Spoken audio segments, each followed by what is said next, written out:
Like and subscribe to my channel and click the bell icon to get new video updates.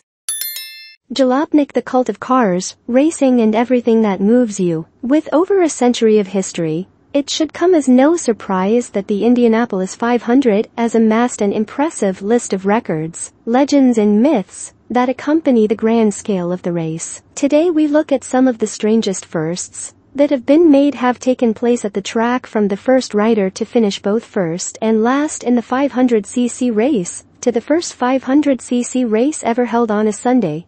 While we take care of an individual, when commemorating annual winners at the Indy 500, it would probably be more appropriate to refer to winners in the plural, given that the rigors of the race often required a car's lead driver to take a break and have a backup driver fill in for a few laps and spun before the main driver got back behind the wheel. But when Frenchman Jules Gou won the 500 meters race in 1913, he became the first winner to complete the entire race distance without a substitute driver. He was also the first French and European champion the race had ever seen, and his Peugeot was the first car to win with wire wheels rather than wooden spokes. This was the first time the song was performed at the race and has become a mainstay of the pre-race ceremonies. But when Wilcox was last listed dead at the 1921 Indy 500, he became the first driver in the history of the race to finish both first and last. The 1936 Indy 500 was a big year for the tradition. When Louis Meyer celebrated his victory,